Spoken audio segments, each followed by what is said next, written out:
And we are live. Welcome, mystery and thriller fans. I'm your on-air host, Sara DiVello, and I am so excited to welcome Gabrielle St. George all the way live from Canada tonight, here to tell us about her brand new book, How to Murder a Marriage. I'm intrigued, and I know you are too. Gabrielle, welcome to Mystery and Thriller Mavens. Tell us about this book. Hey, Sarah, thank you for having me. I am thrilled to be here. This is my first novel. It's the first in a series. It's 3 books contracted, but everyone's hoping and the publisher's hoping it'll continue. And it's really about a woman who is about to turn 50, divorced, recently empty nester, and she sells up her home that she's been in for decades, her dream house in near the city, which is Toronto and in Canada, and sells off everything and moves north and just pushes the reset button on starting a whole new life solo. She happens to be a relationship advice expert, calls herself the Ex Whisperer, and she has best-selling relationship advice guides, which I wrote 3 of so far, and the publisher has published them. They just came out a couple of days ago, written by her, the Ex Whisperer, the main character in the mystery novel. Oh my God, I love it. That's so fabulous. Well, I can't wait to get into this because there's so much to talk about. But first, I just want to welcome all of our mystery and thriller loving fans who are watching with us on Facebook, on YouTube, my channels, Murder by the Book channels, wherever you're watching from. You are in the right place at the right time. Let's get into it. So if you've been here before, you know the drill. And if you're new, oh my goodness, welcome. We're so happy to have you. Here's the drill. Every Monday for hashtag Mystery Monday, because you know Mondays can be murder, I give you my 2 hand-picked featured authors, and you get to ask them anything. So ask Gabrielle about her protagonist, her sexy protagonist. Ask her about this Ex Whisperer. Ask her about her writing process. Anything you'd like to know, get them going in the comments, and I will get them right over to her. George Beach joining us live from Texas, saying Canada, eh? Good evening. I love it, George. Welcome. Thanks as always for tuning in. Always a pleasure to have you here, sir. Gabrielle, let's get right into your book. So the first thing I noticed is that this character is a bit older than most sexy female lead characters. As you said, she's turning 50, but she is not at home baking cookies and knitting. She's lusting after her contractor. She's writing an advice column. She's out in the world. She's living her life. She is a vibrant woman. Tell us about what made you want to write a woman of a certain age. You know, it's hard to find them. In cozy mysteries, there's loads of older female protagonists, and like you say, it's cozy, so there's no profanities. Women don't swear, they don't drink, they don't have sex. I love a cozy. I do. I love it. I also love hard-boiled detective fiction. The females in that are mostly, well, if they're not femme fatales, if they're like Sue Grafton's Kinsey Mahone, then, you know, they're still hard-hitting females, but they're usually frozen in time. They don't age. They'll stay, you know, that few years, even Sue Grafton's novels, you know, the whole alphabet, and it was all take place in the 80s kind of thing. So it's hard to find, even on television or feature films. And then, of course, we can find middle-aged women in standalone thrillers and thriller movies, but they're often our unreliable narrators, or, you know, they're not real in that way. And sometimes we do want something a little more kindred. Sometimes we want to feel that we can really relate to the character. My novel is a humorous mystery. There's a lot of comedy in it. And a lot of it is the character, Gina, poking fun at herself. You know, she's kind of warts and all. What a lot of people have really said they enjoy about her is that she's just so honest. And I'm all about that. And I think we're really all about that now. Unless, you know, we're flat earthers going down the conspiracy theory rabbit hole, we can pretty much recognize fakery. I mean, I think social media has taught us that. You know, when we see someone with the selfie on the private jet, you know, we know 9 times out of 10, they paid $100 to sit in there for a minute, right, and take a picture. So I think when we do, you know, you and I were talking about Paulina Porizakova, when there is someone online who is really honest, and you know that word authentic is overused, but I think it's overused for a good reason. Like we're all there for it. We want to see ourselves. We want to be able really to connect and relate. And that's what I tried to do with the character in the book. She's just real. I mean, it's better than life because it's fiction, but she's just really honest and raw. And I think that's what a lot of people are enjoying and connecting with. I love that. And I totally agree. So for those who aren't already following Paulina Porizakova, I'm popping the link to her Instagram on the in the comments. So she is, I think she's 54 or 56, and she is talking a lot about the erasure of women in their 50s. She said you either go from hot J-Lo or other women who have had a lot of work done, hashtag no judgment, but just they are, you know, maintaining that youth. You go straight from there to Betty White. There's nobody out there who is showing their age, who's showing their wrinkles, showing their crow's feet, showing gray hair. And she talks a lot about that, and she is fascinating. She is fabulous. And Gabrielle, I think your hair is dragging on your mic a little bit, so it's just giving us some static. So if you just pull your hair back, yeah, that's perfect. Thank you. Leslie saying hello. That's her signature Canadian hello. Leslie, welcome to the conversation. Hosting your fellow Canadian here north of Toronto, Gabrielle St. George. Yes, exactly. You can do that Canadian hello for real, Gabrielle. Yeah, and I think the other gentleman was like Canada, eh? That's how we spell A-E-H, Canada, eh? How you doing, eh? You're going to the store, eh? You put the A at the end of everything. Yeah. I did not know that. Thank you. Yeah. I said, eh. Yeah, it's A. Leslie saying hello again. Leslie, welcome to the conversation. Top community member there, mystery and thriller maven. Delightful to have you. Melissa Watson joining us from Australia. All right, we got 3 countries in the house so far. We got Canada, we got the US, we got Australia. Where else y'all watching from? Let us know in the comments.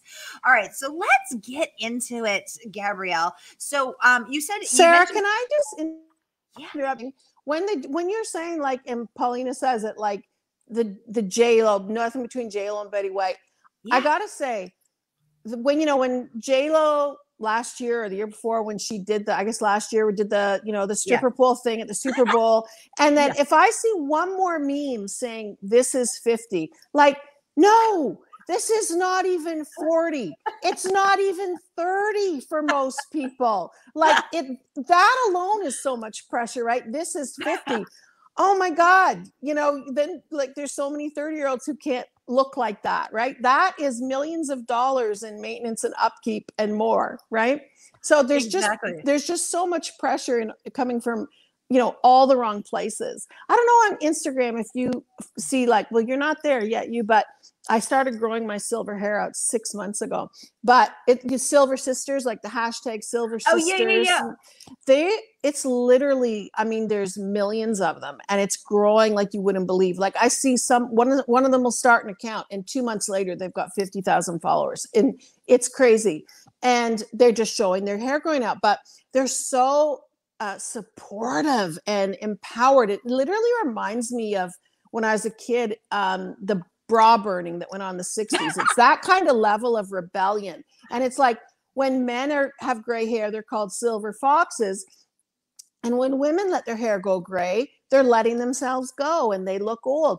The trolls that attack these women on the regular are like, I feel so sorry for your husband, and you look so old.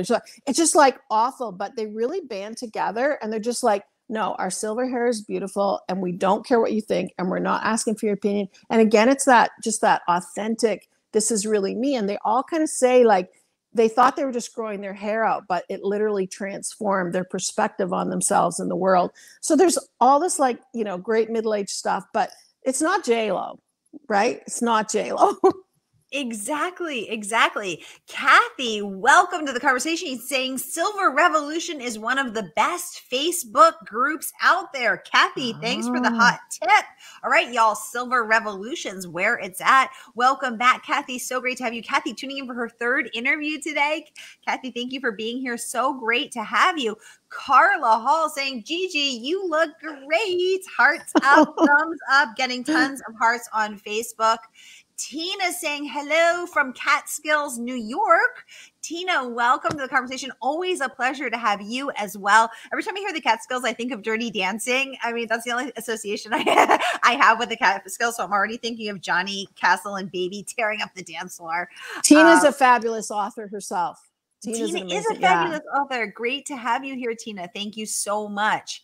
So, Gabrielle, let's talk about this extra, fabulous. Welcome, Charlotte. Welcome, Audrey. Thanks so much for being here. Let's talk about your protagonist. So she lusts after her construction guy. She schedules sex. She writes an ex whisperer column, which you yourself just came out with yesterday. You shared. Tell us more about all of this.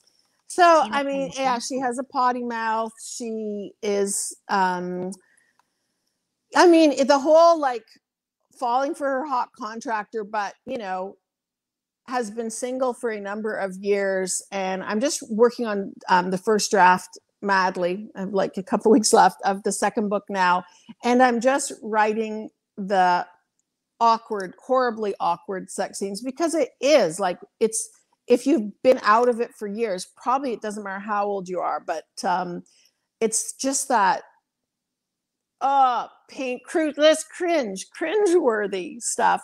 But that's kind of what we want to read. You know, we want to, a lot of us have been there or are there. But anyway, yeah, she's irreverent. She's honest. She has had a lot of crap go on in her relationship, so she's, I would say, not very successful at them, but she's a relationship expert. But I adhere to that old saying, we teach best what we most need to learn. So I'm going to go with that for Gina. And she has 4 kids who live overseas. They're growing, so that's another angle. The kids are growing, you know, so then she has great relationships with them, but they're abroad. And yet you also have 4 grown children, some of whom live abroad, Gabrielle. Are we seeing truth mirroring fiction here, or fiction mirroring truth? How much of this protagonist is you, ma'am? It's pretty autobiographical, but not enough. Like, there's enough fiction there to keep me out of court. But I say that that Gina, the character, is a version of me. My kids say she is me. So the jury's out, but they might be right, but I won't admit to that. I love it. Now, Gabrielle, you kicked us off by saying that this is the first in a 3-book deal. So for those of us who don't know what that means, give us the skinny on what a 3-book deal means. So far, 3 books in this series, and How to Murder a Marriage is book 1 that just came out a couple days ago. And then this July, so we're not even waiting a whole year, book 2, which is what I'm working on right now, How to Kill a Kingpin, comes out. And also a couple days ago, the first 3 gal guides came out. That's the relationship advice books written by the main character, Gina, who's the ex-whisperer. And then in July, book 2 in the mystery comes out with book 4 in the gal guides simultaneously. And then the next July, book 3 in the mystery, which is How to Bury a Billionaire, and book 5 in the gal guides. And in the meantime, also super exciting, I've had a couple of production companies in LA approach me already about turning it into a series. So these things are always a long shot. And even if it gets optioned, you know, it's always low chances it'll go through, but that's fun. So it would be nice, because there's not a lot of entertainment on television, even the streaming channels, for, you know, women in their 50s and older, who, you know, it reflect where the characters reflect them and where they're at and what they're doing. So that would be awesome. Amazing. Yeah. Well, if we when not if when we see you when we see How to Murder a Marriage on screen, we'll remember that we knew you when, Gabrielle. So y'all get your questions in now, because I have a feeling Gabrielle's about to blow up. Tina saying congrats to Gabrielle St. George on all of this great news. Yes, you're getting so many hearts up on Facebook. Thank you so much, Tina. And thank you to everyone who is watching. Welcome to the conversation. Audrey, so great to have you. And Allison, thanks for joining us. So Gabrielle, Hollywood is not the only one who is loving this book. Publishers Weekly raving clever Gina is bound to win the hearts of readers who will look forward to her further adventure. Fantastic review there from Publishers Weekly. How do you write a character that that wins people's hearts, do you think? What's the secret of that? we're going to repeat myself. I think it's that she's just so honest, like that real, and not just self-deprecating in not about modesty, but just really just the rawness. And like what we were saying in the beginning about Polina Perzakova, that she really just peels the skin back, and everyone relates to that. And I think that's what the character does. It's warts and all, but mostly warts, I would say. So warts and all, she peels the skin back. And that resonates. I love that, because I think there is, one thing I've noticed is that as we continue to get a more and more filtered reality, with people literally using filters on social media, on everything, people are craving deep realness. We want to see the cellulite. We want to see the warts. We want to see the wrinkles. Carla sharing the mailman just dropped off her copy. Carla, what fabulous timing. We will look forward to hearing your thoughts about the book. So dive right in and be sure to report back. For everyone who's watching, if you love mysteries and thrillers, be sure to join our free Facebook group, Mystery and Thriller Mavens, to continue the conversation. We nerd out about books. We chat about books. You can enter to win books. You can request authors. You can submit questions in advance. Lots of fun going on there. Free and open to all. I plopped the link in the comments, so grab it and join us. Samantha Bailey also gave you a rave review. Gabrielle saying, I'm going to pop this up briefly because it's a big one. We may not be able to see you over it. Saying that fun, clever, suspenseful How to Murder a Marriage is a feel-good mystery featuring a protagonist I instantly wanted to be friends with. When she finds herself the target of not one but two potential stalkers, plus a possible missing woman, Gina and her hilarious loving crew of family and friends set out to protect her and catch the criminals. Fabulous review from the amazing Samantha Bailey there.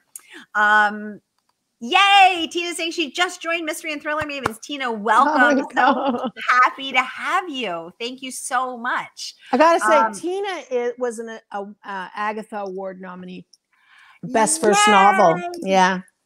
Goodness, yep. Tina, congratulations. What an incredibly high honor. Yeah. I have a feeling those hearts that I'm seeing are for you. So that's fantastic. Thank you so much for joining us. We're so honored to have you. Gabrielle, what do you think is, in terms of writing this character? So she dishes out advice. I don't want to give any spoilers out, but she dishes out advice. She advises Tina saying, thank you so much. Tina, honestly, a pleasure to have you. Thank you. She dishes out advice. She suggests a woman leave her marriage, and soon enough, that woman turns up missing. That's not a good look for the advice columnist. What made you think of that? That's a crazy cool idea. I actually don't know. My background is screenwriting. I'm a screenwriter, and so as a screenwriter, it's all about plotting, outlining, and I actually had a super detailed plot. And then when I wrote the book, it just kind of went down the toilet. I don't even know what happened, which was super uncomfortable for me. And that angle wasn't even in my outline, my original outline. And I hear about, writers when they say that the characters came to life and they leapt off the page and they directed the story, and I'm so uncomfortable with that. But it is what happened, and now I'm writing this second book, and I'm just like literally the stenographer typing. I'm just doing what these characters are telling me to do, which is not in my lane. It's not my jam. It's not good. I think it feels like spaghetti, you know. But hopefully it worked out with the first one. And yeah, so I can't even say it. Just, I don't think it was my idea. The characters came up with that. When you say it felt like spaghetti, what do you mean by that? Oh, I mean, like right now, because my outline is going out the window and other stuff is happening just spontaneously, I feel like I don't have that nice grid, and it's all just a tangled mess. But you know, you're a writer too, sometimes when you're really inside it, outline or not, you know, pantser or plotter, when you're really in the middle of it, it's hard to get above and look, and that's kind of where I'm at now. Just keep me up at night. You mean spaghetti arms, like just floppy, not having. Just I'm like going back to Dirty Dancing. I like scene 1, 2, 3, 4, 5. Yeah. You know, with the beats in the scene. Yeah. I love it. What do you mean beats in the scene? Oh, well, in screenwriting, in every scene has certain dramatic beats. So you know, the scene might be Harry and Sally at the restaurant, and the beat might be, you know, they have a discussion, they kind of get in an argument, she fakes an orgasm out loud, and you know, that kind of thing. Beats in the scene. I love it. Okay, cool. I'm learning a lot tonight. All right. Welcome to the conversation, everybody. If I have missed your comment, just scrolling back, making sure. Hey, Patricia, welcome to the conversation. Always a pleasure to have you. So Gabrielle, how does this, so you're saying you used to sort of poo-poo people who said that they heard the voices of their characters, the story led them. You were like, yeah, okay, right. Now you're one of those people. Yeah. So how has screenwriting both helped you, and also has it been wildly different? I mean, it's wildly different. It's really like speaking two different languages. And screenwriting is easier to me than novel writing. It's shorter, and even when it comes to reading, I prefer, my book is pretty short, and I like short books to read, and I like short scenes and all that. So it's even challenging for me to do like the 85,000 words. It seems like that's a lot, but they're super different. I mean, in screenwriting, you can't write anything that won't show up on the screen. Anything you put in a script has to be filmable. So unless you're doing like, you know, animation mixed in or something, you can't write what someone's thinking. You don't get to put that on the page.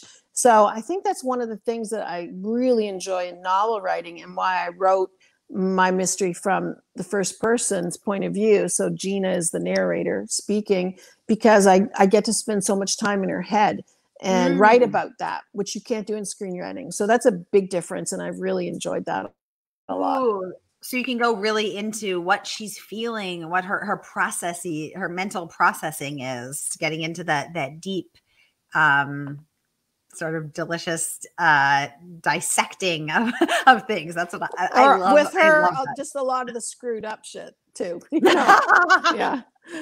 I love it. Another rave coming in from Annette Dashavy, the USA Today bestselling author of the Zoe Chambers mystery. She deems How to Murder a Marriage a fun, whimsical, laugh out loud ride. She said Gina Malone is one part Stephanie Plum and one part Dear Sugar. Dear Sugar, of course, being Cheryl Strayed,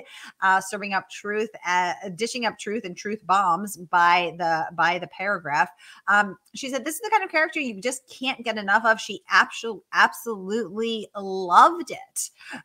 Really great to see that review coming in there. And she is not the only one. Kathy Ace raving that Gabrielle St. George brings a fresh voice to Canadian crime writing, which is simultaneously chipper yet chilling as she introduces us to characters who are simultaneously engaging yet alarming. A perfect combination for a writer of psychologically suspenseful stories, which are also fun to read. Let's talk about how you manage to write a book that is chipper yet chilling. How do you find that balance? I think this comes down to I described the book as a soft-boiled mystery, and I even did an interview yesterday in Australia from Australia, and the interviewer said, "I've never heard that term, and I don't know what it is." And it's not a very common term, but it really needs to be. And it's soft-boiled, in my opinion, is right between cozy and hard-boiled. So that's what I'm saying, that cozy is the characters, and I love both. I love cozy and I love hard-boiled, but I don't want to write them. Well, I wouldn't mind writing hard-boiled, but I don't want to write them right now. And I want to read soft-boiled. So the soft-boiled is a mixture of both. So it doesn't maybe have as much gore or violence or whatever as the hard-boiled would have. But it also, the characters do more real stuff, as in, the cozies that have the limits of where there's no profanity, no violence on the page and stuff like that. And I think that's what it is. It's soft-boiled. And actually I've had a lot of people have loved it, but there's been some criticism. I've read some reviews, not from like the trades or anything, but just like individual, people who've posted on NetGalley. A few of them have said, I don't think the book knew what it was, or I didn't know. Was it a soft-boiled? Was it, or no, they didn't use that word. Was it a cozy, or was it a thriller? And I didn't know what it was. And I think that's okay, because this is a genre that needs to have its day now. And it's not new. So we could say it needs a renaissance, but it needs to have its day. It's important because this is where real women can live in a mystery novel, in a mystery series. They can live in the soft-boiled lane, but there's very few of them.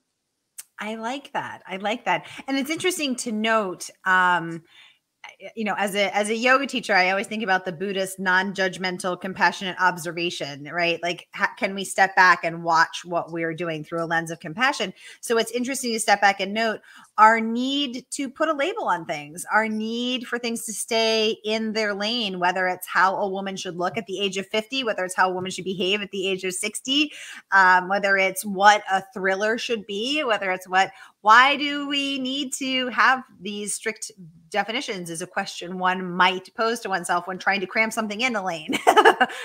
Yeah, that's true. I wondered when I read this, there was only a couple of reviews, and actually one was from a man, and I wondered why I was reading the book anyway, because it's really, really a book for females.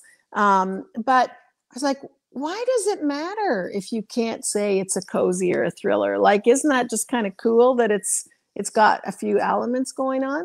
But yeah, for some people that obviously did, that a couple of people, it didn't sit with them. Interesting. Dennis, welcome to the conversation. Great to have you. Also very cool to see, Gabrielle, you are also the author of the nonfiction Gal Guide series, How to Say So Long to Mr. Wrong, How to Know If He's Having an Affair, and How to Survive the Love You Hate to Love. What is your interest in the deep specificities of relationships? What do you find fascinating? So these are the books written by the main character in the mystery. The Gina writes these. She's the ex-whisperer. And I don't know, in an article I just wrote, I said that, Malcolm Gladwell says that if we spend 10,000 hours doing anything, it makes us an expert at that thing. So I'm an expert at bad relationships, I got to say. We lost her. I'm sure she will be right back. You know what? Sometimes the internet just craps out. This is life during the pandemic / life at all. She's back. Hooray. I'm sorry. I'm on a farm way up north in the middle of nowhere. And it's just like, I'm just like, want to put like salt circles and everything around this, like make it last. We're almost good. Oh my goodness, I love it. Rick Hall saying, congratulations, Aunt Gigi. Yay! We have family in the house. Welcome. Tina saying, well, I agree. Why does it matter what book a genre is in? She said, I've always wondered why there is such an obsession to have our books fit neatly into these labels. Indeed. And I think we're getting into a deeper conversation where, again, we want to fit people into labels. She's this kind of author. She is an author. She is this, she is that. Or he is this, he is that. Very fascinating conversation here. Kathy saying, even in Dallas, Fort Worth, we lose our links. We'll just wait around for you. Yay, Kathy, thank you. And yes, we are waiting around for you. We have just 5 minutes left with Gabrielle. Time flies when you're having fun. So any last questions for Gabrielle about her screenwriting career, her writing career, this relationship advice dishing out character she's got, who's publishing books in her the Gal Guide series, which I think we were just talking about when you cut out. Do you think your farm is haunted, Gabrielle, or is it just a weak of Wi-Fi? Yeah, it's probably a combination.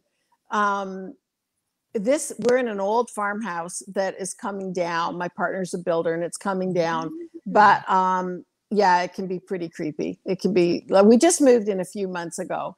And in the first night here, I heard something upstairs and I thought my dog had gone up there, which would be weird. And it was, the movers hadn't even come, but there was just a mattress on the floor. And I went up to check. How brave I was. I went up to check and heard all the scratching, and I was calling the dog, and it wasn't the dog. She wasn't up there.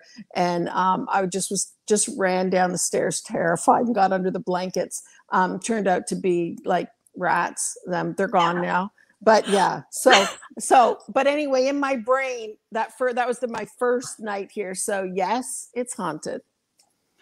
So I'm not sure what is more terrifying, a ghost or I don't rat. know. And I didn't know which I preferred it would be. I'm still not sure. Okay, you know what? I'm going to put it out to the audience. Would you rather have a nest of rats or a resident ghost? Let's hear it in the comments. I think I'd rather have a ghost, but I'm not sure. I hosted an author recently who told me that her neighbor's house is haunted for real. Actually, books fly off the shelf.